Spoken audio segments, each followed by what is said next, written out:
सुमनी मोर धरती रे माता। खच गोरस में पैया पखारो सेवा शरण लगो तोर हो माँ। खच गोरस में पैया पखारो सेवा शरण लगो तोर हो माँ।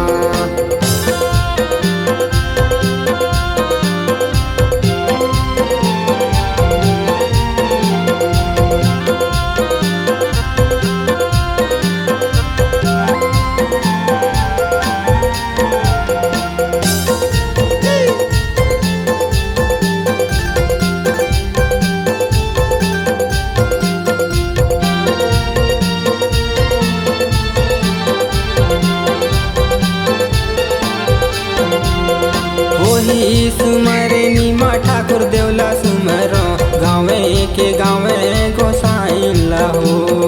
वही सुमरे नीमा ठाकुर देवला सुमरो गाँवे के गाँवे गोसाइन लहो।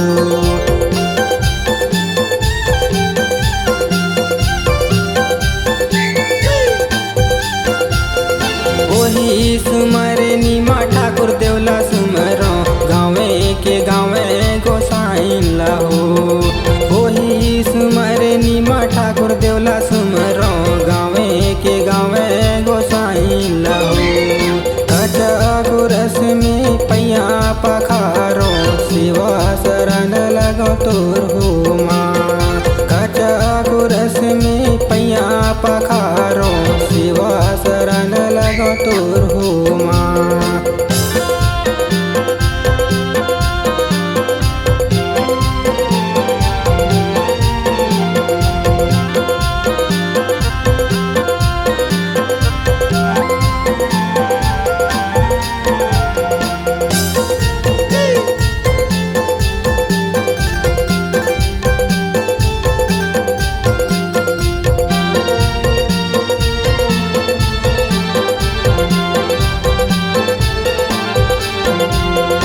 वही सुमरे नीमा मतंदैला सुमरो मड़वारानी महामाई लहो।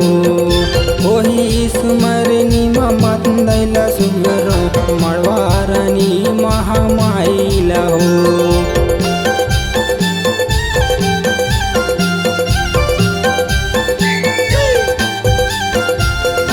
वही सुमरे नीमा मतंदैला सुमरो मड़वारानी महामाई लहो।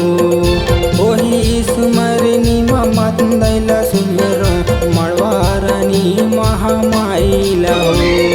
खच गोरस में पैया पखारो सेवा शरण लगो तोर हो माँ।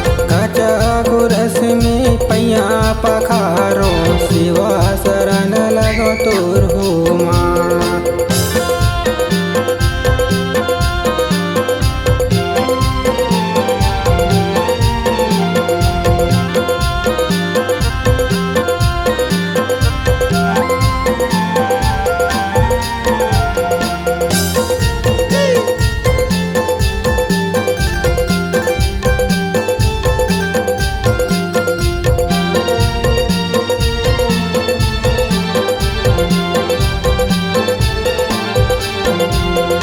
वही सुमरे नीमे सरदा मैला सुमरो कुदार गढ़ी बमलाई लहो। वही सुमरे नीमे सरदा मैला सुमरो कुदार गढ़ी बमलाई लहो।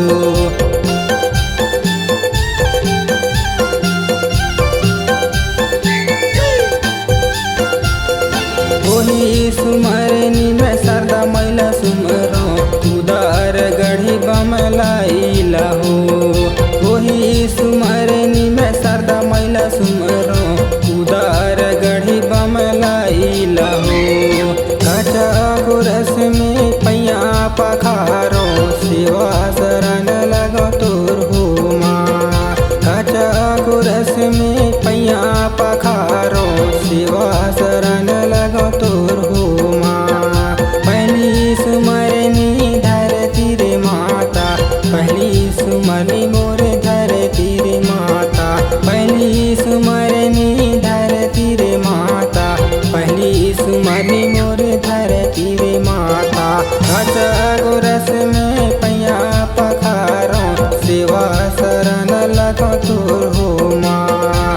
काचा गोरस में पैया पखारो सेवा शरण लगो तोर हो माँ। सेवा शरण लगो तोर हो माँ। सेवा शरण लगो तोर हो माँ। सेवा शरण लगो तोर हो माँ। जी हाँ, हर सुर में छुपा है एक कहानी, संगीत का जहां है ये दीवानी। तो चले आइए MSR म्यूजिक बंजी में रचने अपनी नई कहानी।